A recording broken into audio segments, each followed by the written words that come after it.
It's possible. You just need to learn to see things differently.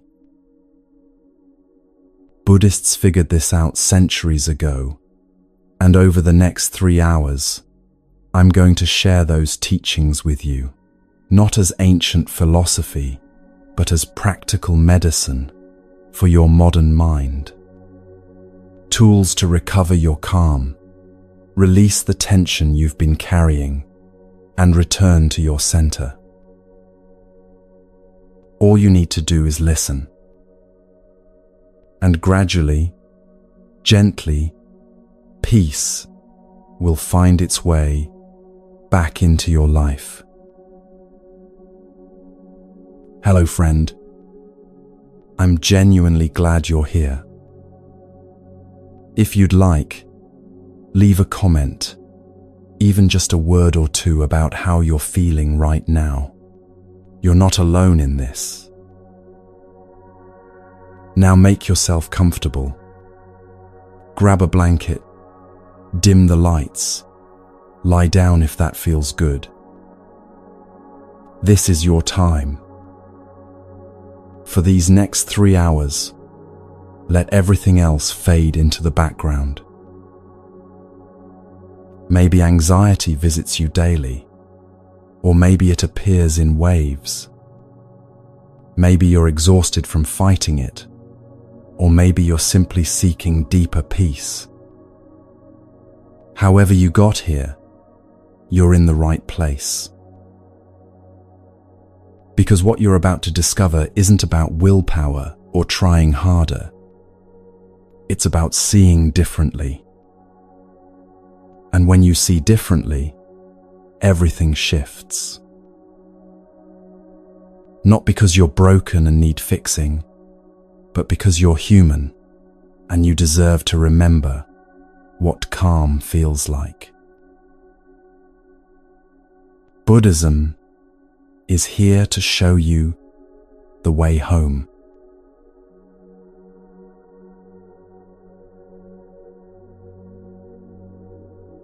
Let me tell you what Buddhism doesn't promise, because this matters more than you might think. It won't make anxiety disappear forever. It won't build an invisible shield around your nervous system. It won't turn you into someone who never feels stressed, worried, or afraid. And honestly, that's the most liberating news you'll hear today. Because what Buddhism actually offers is something far more real, far more lasting, and infinitely more powerful. It offers you a completely transformed relationship with anxiety itself. You'll still feel the flutter in your chest when uncertainty arrives. You'll still notice tension creeping into your shoulders when deadlines loom. You'll still experience that electric current of worry when someone you love is hurting. But here's what changes, and this changes everything. Anxiety will no longer be your master. Think of it this way. Right now, when anxiety shows up, it's like a wave that crashes over you and pulls you under. You get swept away, tumbling in the current, gasping for air, completely at its mercy.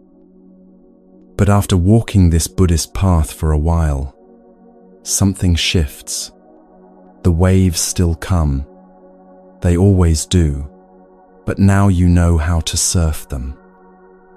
You feel the rise, you adjust your balance, you ride it without drowning. The wave doesn't own you anymore. This understanding comes from a teaching that's over 2,500 years old, yet speaks directly to our modern exhaustion.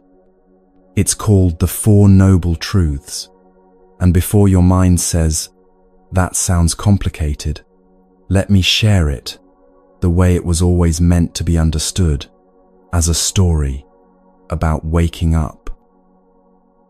26 centuries ago, there was a young man named Siddhartha who lived in a palace.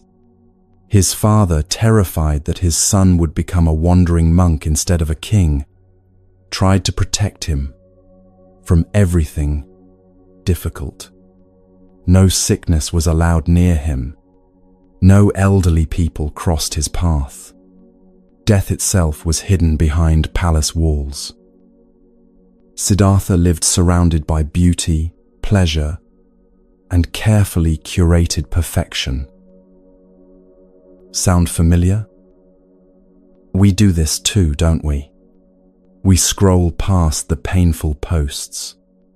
We avoid difficult conversations. We keep ourselves so busy that we never have to sit with what's actually brewing inside. We build our own palace walls, thinking if we just arrange things perfectly enough, anxiety won't find us there. But here's what happened to Siddhartha. One day, curiosity won. He left the palace and encountered what Buddhist teachings call the four sights: a sick person, an elderly person, a corpse, and finally, a wandering monk with a peaceful face. In a single afternoon, his carefully constructed reality shattered. He saw that suffering exists. He couldn't unsee it. And more than that, he realized something that changed the trajectory of his entire life. Avoiding suffering doesn't make it disappear. It just makes you more fragile when it inevitably arrives. This is the first noble truth, and it's not pessimistic, it's compassionate. Dukkha exists. Anxiety, stress, dissatisfaction, that gnawing sense that something's not quite right. These are part of being human. You're not broken because you feel them. You're awake. Siddhartha left everything: the palace, the comfort, the denial, and went searching for a way through.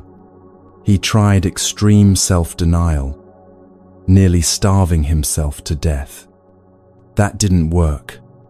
He tried intense meditation practices that left him exhausted.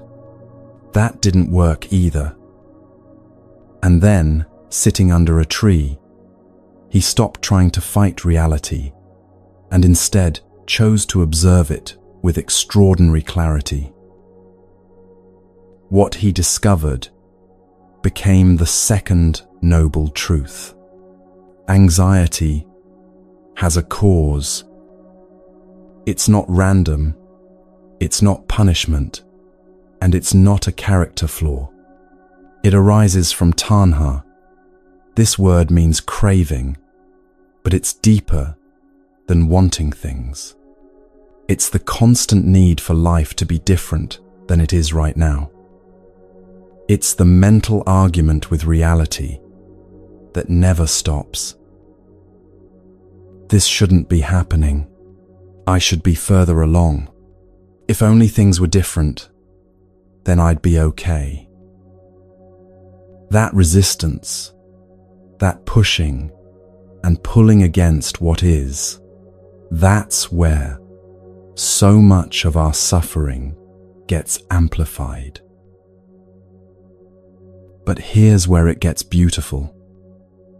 The third noble truth says, this suffering can be transformed. Not someday, not in another life, not after you become perfect, but here, in this very existence, with this very mind. When you stop adding that second layer of struggle, when you stop fighting the waves and learn to move with them, instead, something loosens. Space appears. Breath returns.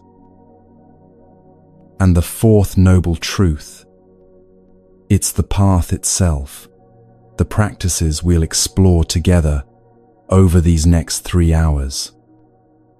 Ways of being present, of observing your mind, of returning to your body, of releasing the shoulds that strangle your peace. This isn't about becoming someone else. It's about remembering who you are beneath all the noise. When Siddhartha finally stood up from under that tree, he wasn't someone who never felt discomfort again. He got tired. He experienced physical pain. He faced criticism and betrayal. But his relationship to all of it had fundamentally changed. He was no longer at war with his own experience. And that is what's possible for you too. This is medicine for the mind, not magic for the ego. Buddhism won't hand you a life free from challenges. It won't eliminate every uncomfortable feeling.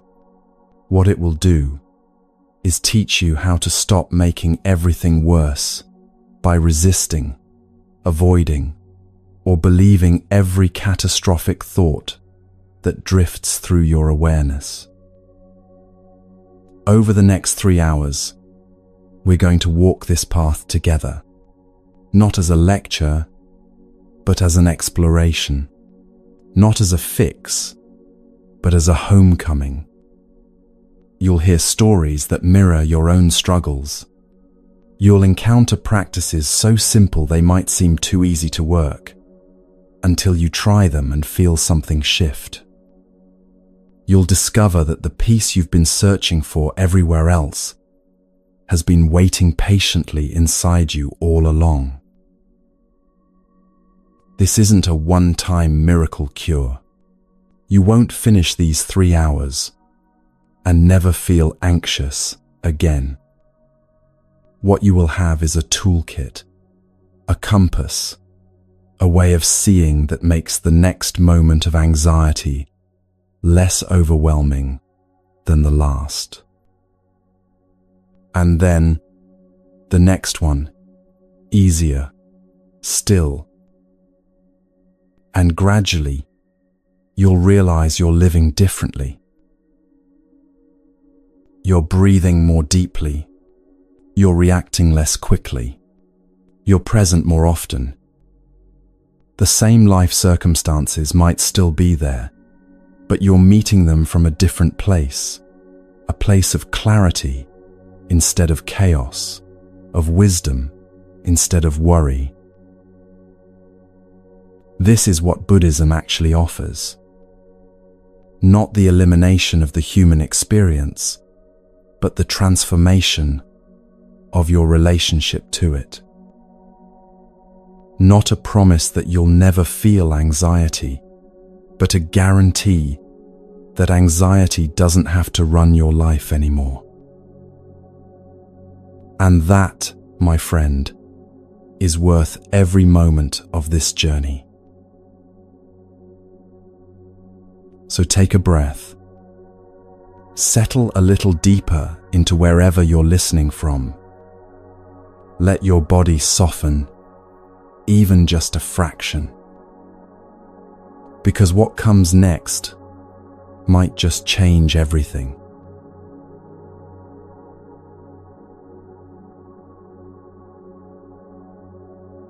There's a disease spreading through modern life, and most of us don't even realize we're infected. It doesn't show up on medical tests. No doctor will diagnose it, but you feel it every single day. This constant internal pressure to move faster, do more, keep up, never stop. The disease of hurry. And here's what nobody tells you. This rush, This relentless velocity you've normalized is not just exhausting you. It's feeding your anxiety like oxygen feeds fire. We live in a culture that profits from your exhaustion. Every app is designed to keep you scrolling, every notification engineered to fragment your attention, every product promising to save you time, so you can fill that time with more tasks, more productivity, more doing. The algorithm knows exactly how to keep you hooked, distracted, perpetually unsatisfied.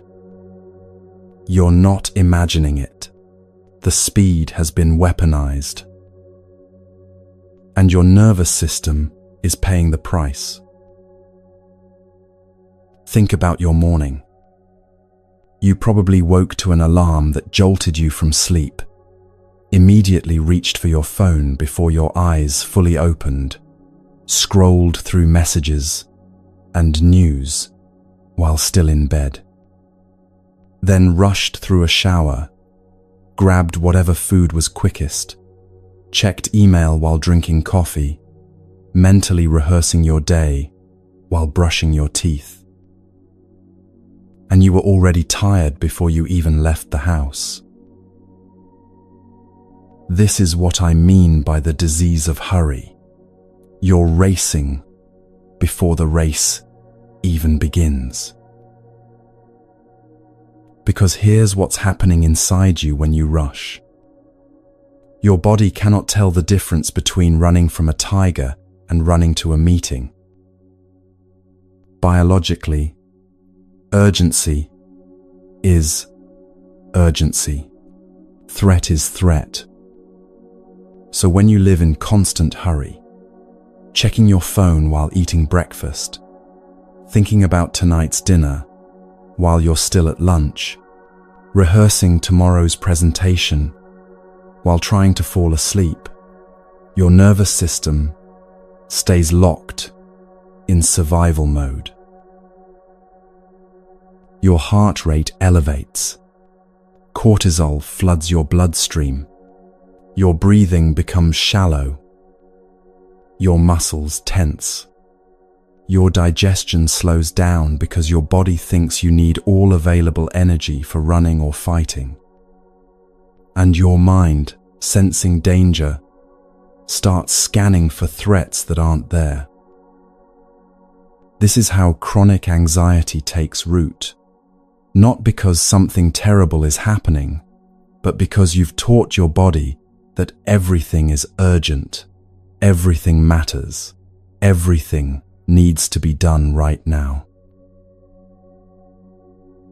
The sympathetic nervous system, your fight or flight response, was designed for short bursts. See danger, respond, return to baseline. But when you're rushing from the moment you wake until you collapse at night, that system never gets to reset. You're running on stress hormones all day long, and your body starts to believe this is normal. This becomes your baseline. No wonder you're exhausted. No wonder you can't relax even when you have time to rest. Your nervous system has forgotten what safety feels like. The Buddha said something 2,500 years ago that cuts right through this madness. The trouble is, you think you have time. At first, this sounds paradoxical, doesn't it? We rush because we think we don't have time. But look deeper. We rush because we believe there will be a moment, someday, later, eventually, when we can finally rest, finally be present, finally feel okay.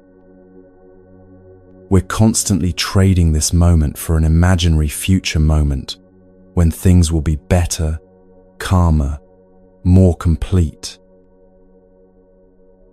After this project is done, then I'll relax. After I get that promotion, then I'll slow down. After the kids are older, after I have more money, after everything falls into place, then I'll finally be able to breathe.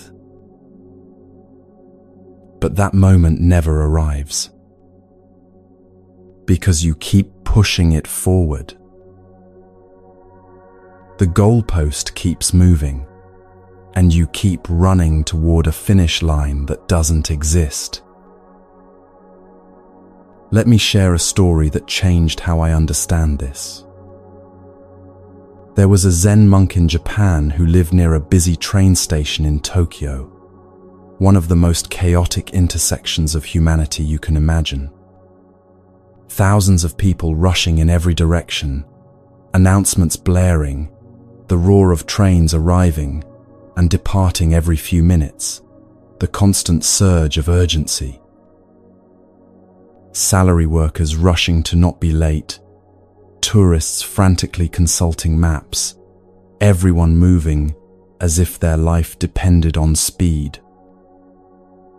A Western journalist visited this monk and asked him, "How can you possibly meditate here?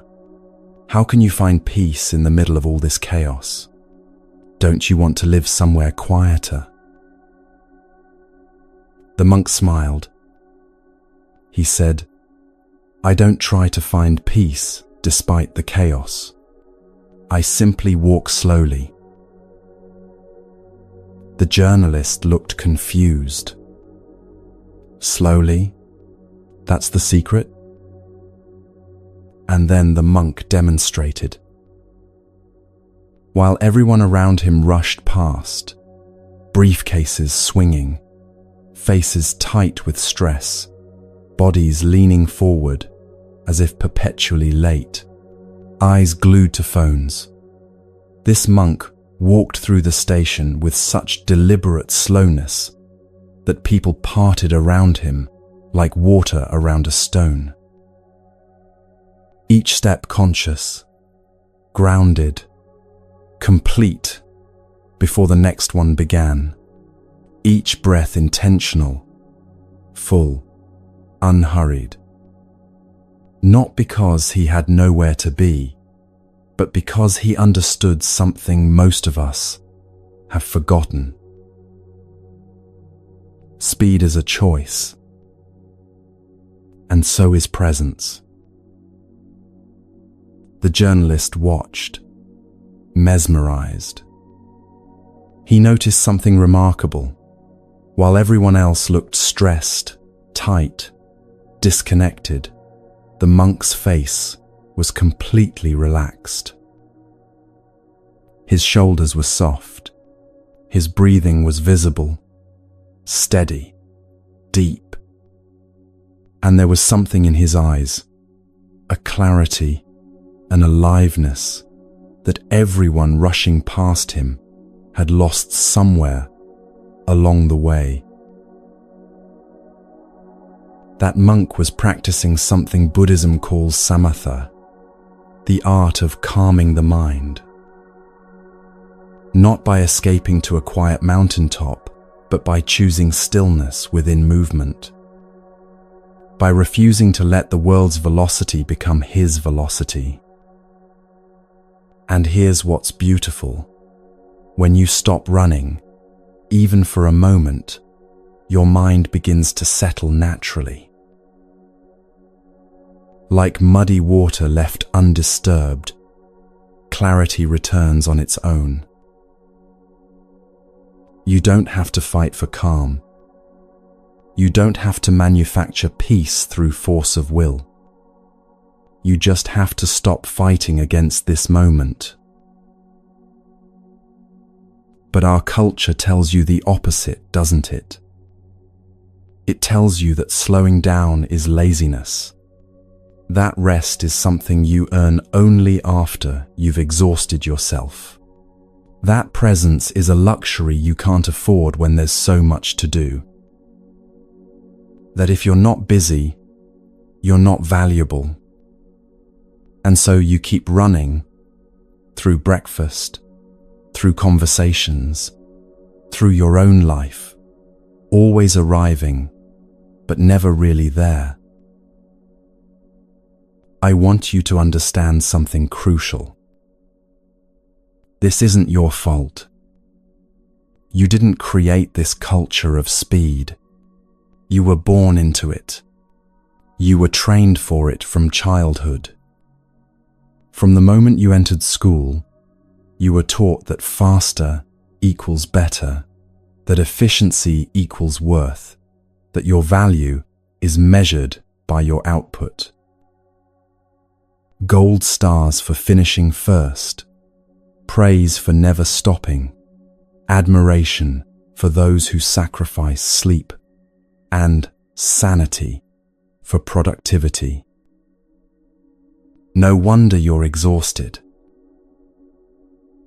No wonder anxiety feels like a permanent resident in your chest. But here's the revolutionary truth Buddhism offers. Slowness is not weakness. Slowness is power. When you choose to slow down, you're not being lazy or unproductive or falling behind. You're reclaiming your nervous system from a culture that wants it dysregulated, wants you too scattered to question, too tired to resist. You're telling your body, we are safe. There is no tiger chasing us. This moment, right here, is enough. And your body listens. It begins to exhale. Shoulders drop. Jaw unclenches. Breathing deepens. Heart rate slows. The parasympathetic nervous system, your rest and digest mode, finally gets permission to come online. And in that softening, anxiety loses its grip, because anxiety needs urgency to survive. When you refuse to rush, you pull the oxygen away from the fire. This doesn't mean you stop being responsible or productive.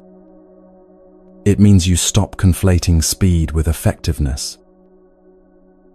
Because the truth is, when you slow down, when you bring full presence to one thing at a time, you actually become more capable, more creative, more clear. You're not scattering your energy across 17 half-done tasks. You're focusing it, concentrating it, making it matter. Think about the last time you rushed through a meal. Did you even taste it?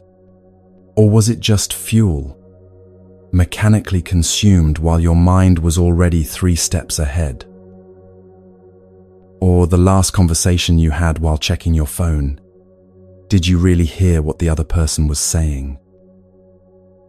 Or that project you hurried through just to check it off your list, did you feel any satisfaction or just immediate pressure to move on to the next thing?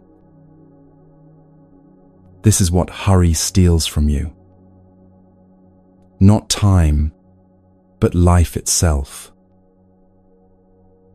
The texture of it, the taste of it, the feeling of actually being here for your own existence. The practice begins with awareness. Start noticing when you're rushing. Not to judge yourself, but simply to see it. Feel your body leaning forward, always ahead of itself. Notice your breath getting shallow, trapped high in your chest. Observe your mind already 3 steps ahead of where your feet actually are. And in that noticing, you create a gap. a tiny space between the habit and your response to it. The habit says, rush. But in the gap, you have a choice. You can keep running, or you can take one breath and slow down. Just one breath. That's all it takes to begin reclaiming your time, reclaiming your nervous system, reclaiming your life from the tyranny of speed. The monk in Tokyo Station understood this. He didn't need the world to slow down for him to find peace. He didn't wait for perfect conditions or a quieter life. He simply refused to let the world's panic become his panic. And you can do this too. Right where you are, right in the middle of your complicated, full, demanding life. You can choose slowness. And in doing so, you choose sanity. You choose presence. You choose yourself. Now let's talk about what it actually means to be present, because this is where everything shifts. The present moment. You've heard this phrase 1,000 times, haven't you? It's become almost cliché in wellness circles. Be here now, they say, as if it's obvious, as if you're not already here. But the truth is, most of us spend almost no time in the actual present. Your body is here, yes, sitting, or standing, or lying down, physically occupying this space. But where is your mind? It's replaying yesterday's conversation, analyzing what you should have said differently. It's rehearsing tomorrow's meeting, scripting responses to questions that haven't been asked yet. It's planning next week, next month, 5 years from now, constructing elaborate scenarios about a future that may never arrive. Or it's lost in fantasy, in worry, in stories about who you should be and what you should have done. Meanwhile, this moment, the only moment you actually have, the only moment that's real, is passing you by completely unnoticed. Thich Nhat Hanh, the Vietnamese Zen master who brought mindfulness to the West, used to teach his students about presence through something beautifully simple, eating an orange. He would sit in front of a group, holding a single orange in his hands. Not doing anything with it at first, just holding it, feeling its weight, its texture. He'd turn it slowly, examining its skin, the tiny dimples, and variations in color. Then he'd bring it close to his face and smell it, really breathing in that bright citrus scent. His students would watch, some confused, some impatient, wondering when the lesson would begin. But the lesson had already begun.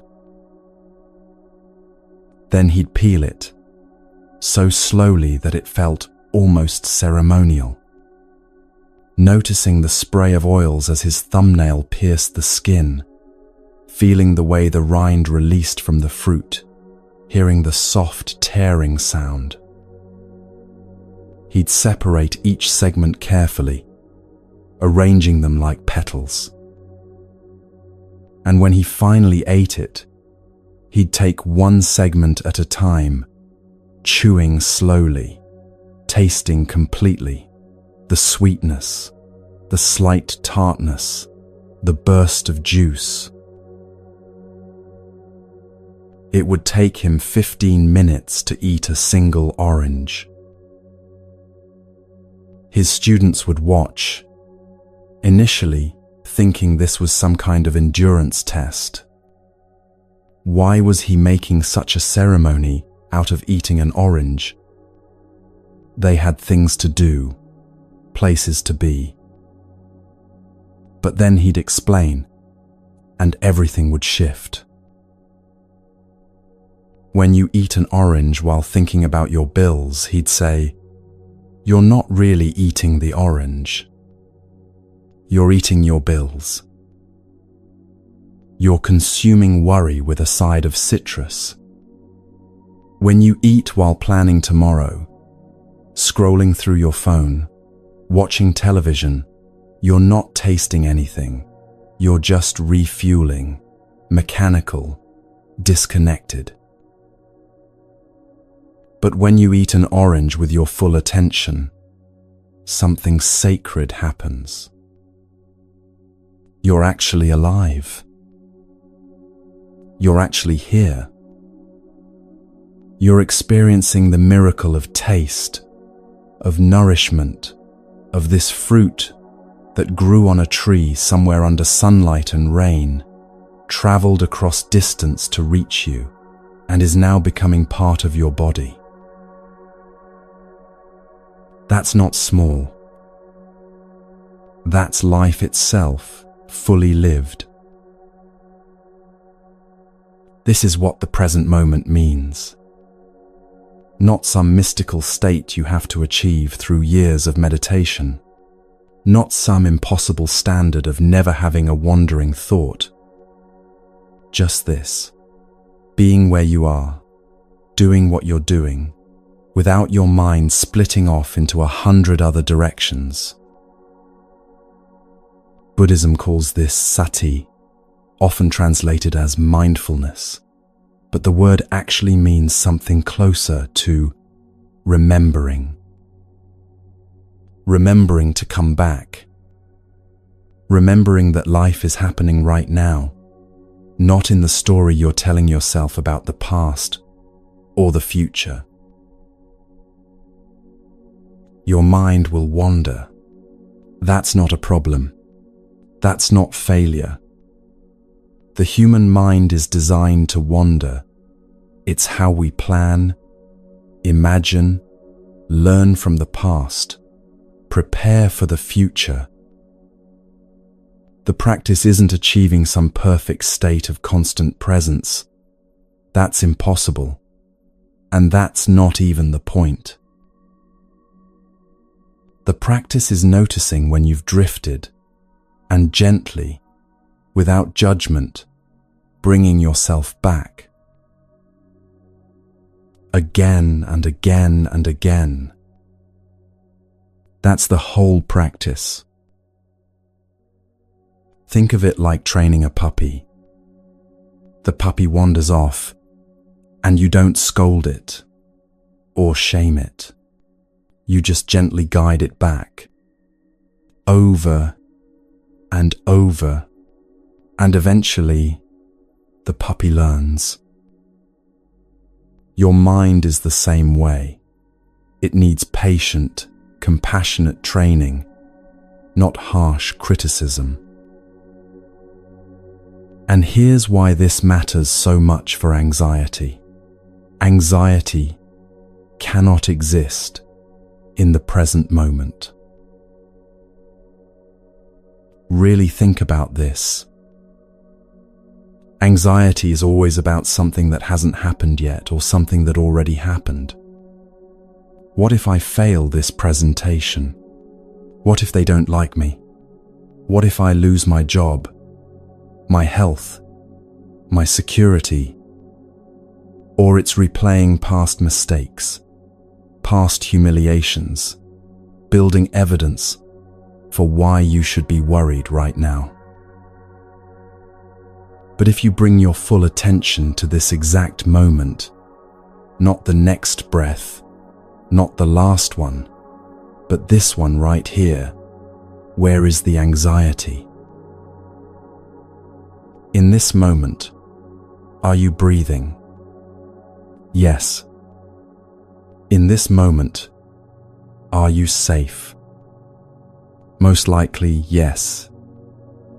In this moment, is anything terrible actually happening? Usually the answer is no. The present moment is almost always okay. It's your thoughts about the future or the past that create suffering. Let's do something together right now. Not later, not after you finish listening to this section. Right now.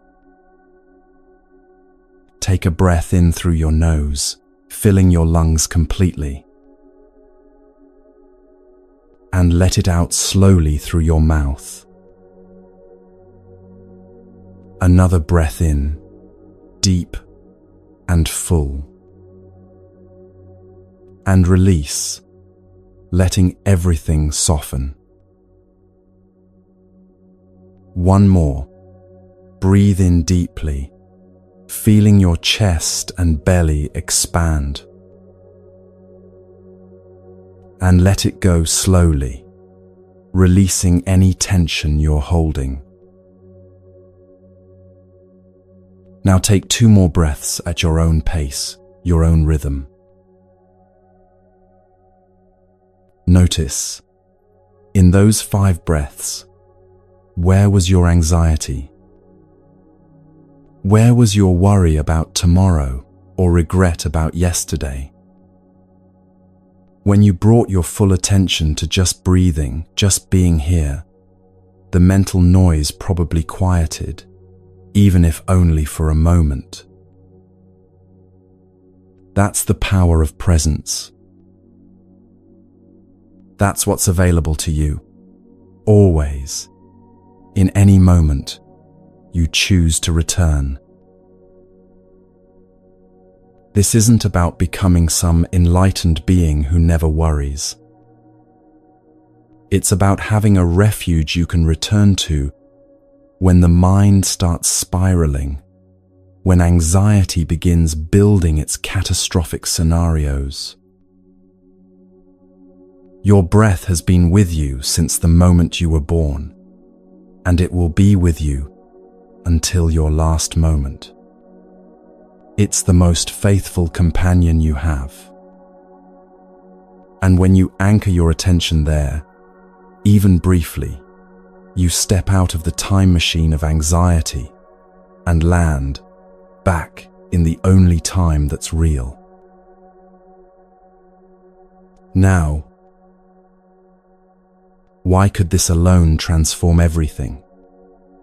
Because anxiety feeds on your absence. Every moment you spend lost in thought, ruminating on what might happen or what did happen, your anxiety grows stronger. But every moment you spend actually present, anxiety loses fuel. It's like a fire that needs your attention, your worry, your mental participation to keep burning.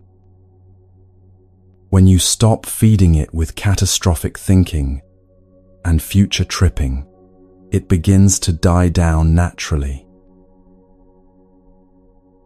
You don't have to fight it. You don't have to positive think your way out of it. You don't have to be strong or perfect or somehow transcendent. You just have to be here. Fully. Completely here. But I know what you're thinking right about now. This sounds beautiful, but I have a demanding job, kids who need me, bills that won't pay themselves, responsibilities that don't pause just because I want to be present. I don't have time for 15-minute orange meditations or hours of sitting in silence. And you're absolutely right. Which is why this final piece is so important. You don't need to quit your job or move to the mountains or become a monk. You don't need to overhaul your entire life or abandon your responsibilities. Breaking the speed addiction, learning to live with presence instead of pressure, starts with something so small it might seem insignificant.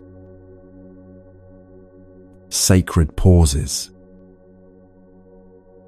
These are tiny moments of intentional slowness, planted throughout your day like seeds in soil.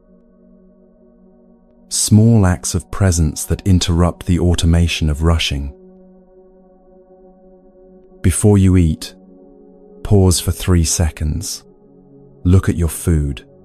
Notice its colors and textures. Take one conscious breath. Before you open the door to your home, pause. Let work fall away. Let your shoulders drop. Cross the threshold with awareness. Before you speak, especially when you feel reactive or defensive, pause. Feel the words forming. Choose them consciously rather than reacting from habit. These pauses are rebellion.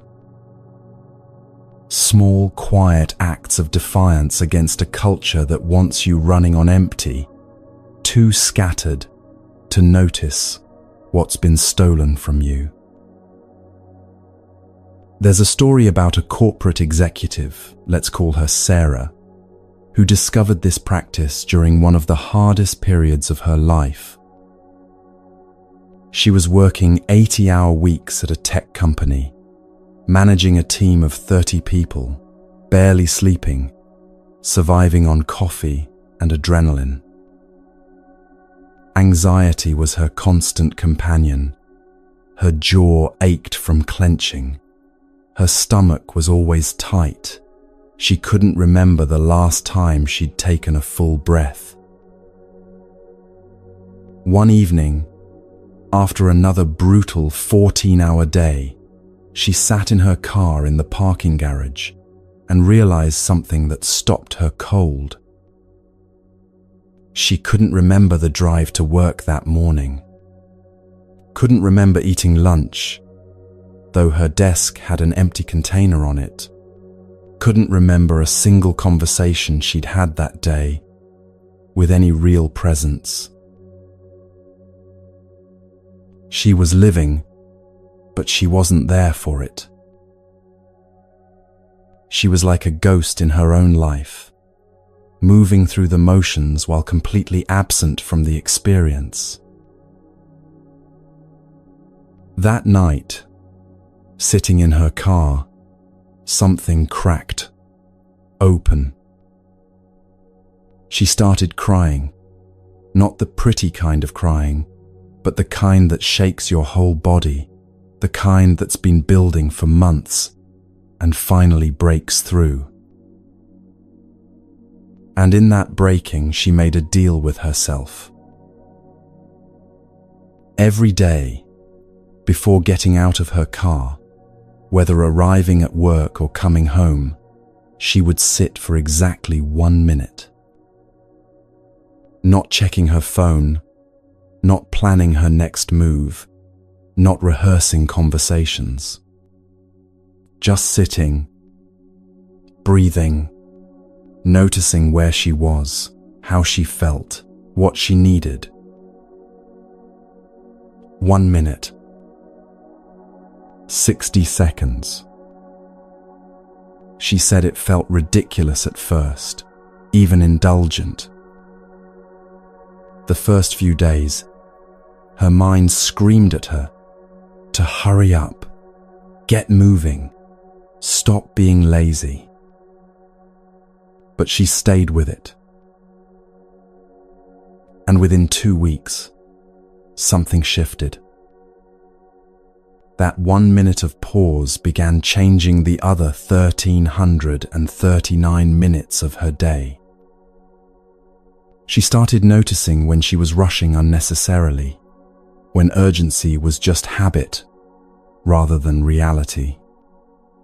She began actually hearing her children when they spoke to her after work. She found herself taking full breaths throughout the day. Her anxiety didn't disappear. She still had hard days, overwhelming moments. But its grip loosened because she'd created a practice of returning to herself, of coming back to presence again and again. That's what sacred pauses do.